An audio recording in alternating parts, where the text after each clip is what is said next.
So, in Esoteric Principles of Light, I was never making a statement that I am the purest thing that has ever lived, and I have conquered all chaotic mechanisms outside of me, and I live separate from. And anybody who says that to you is lying. Anybody who can talk to you came from a vagina and is stuck in samsara, and you're eating other things that came through the same unfortunate and horrific entry point.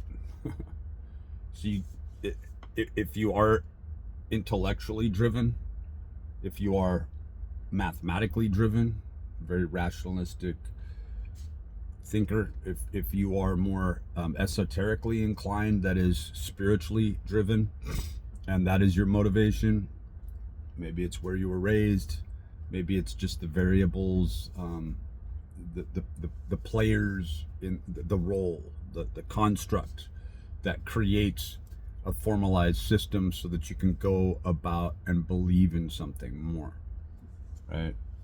So if you're not questioning and somebody comes up with the answer to your question, you think that they are of a divine nature. In other words, before you ever get to the place where you're 8 years old, your belly's full, you've had a few hard scrapes, you watched people come and go, you live in a family where people are at least trying and working, you don't live in any particular time or era, you're almost 9 years old and you're starting to think, what's the nature of reality?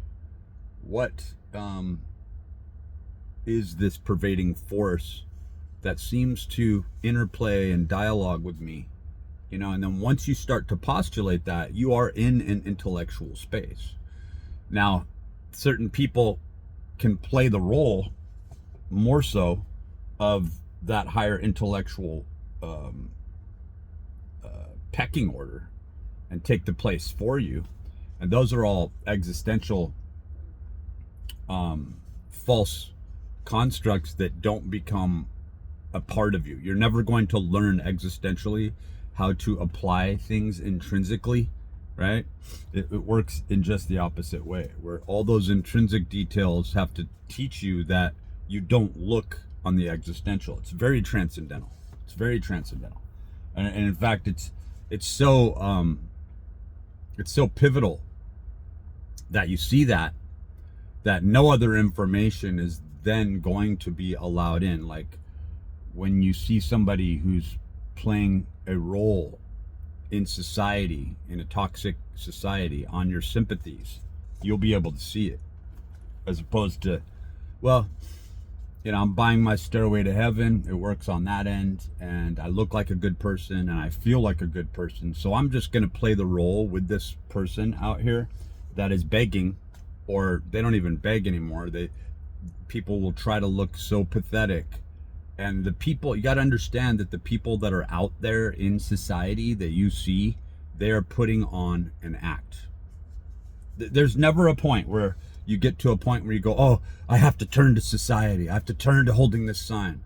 I have to turn to rotting out on the street. And it's like, no, because society won't let that happen. A van will come and pick you up and take you to a homeless shelter or a warming shelter.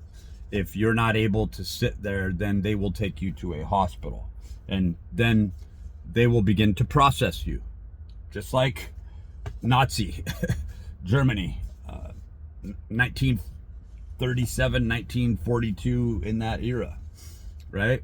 So you don't have freedom, and when you started to say F you to everybody and everything, and you began to rebel, how hard did you think about the recourse and the discourse that was going to take place? This parlay, relay, delay of information, you know, where you see the full disclosure of who you really are. You are a con artist. You are a con artist in a society that is raising other con artists. These people think they cracked the system, and they cracked nothing. The billionaires are more in a more desperate situation and more stuck and more up on the stage with the rush lights booming. And eventually, I tell you, when you no longer have a voice to argue and to talk over people, when the power comes from the resonance of your principles and the principles that you know aren't existent within you. And that's the whole point to esoteric principles of light, is as you search for these principles, as you try to practice them, you will find that this world doesn't even allow you to apply them or to learn how to initiate them on an automated scale. Like, you could see it until that principle protocol is the only thing that's left, is the only thing that's there. And then you will have to rely on it. And in that sense, you've existentially learned something, because you're surviving, and it no longer even has a value to, from a, you know, a sacred, on a sacred scale, you know. So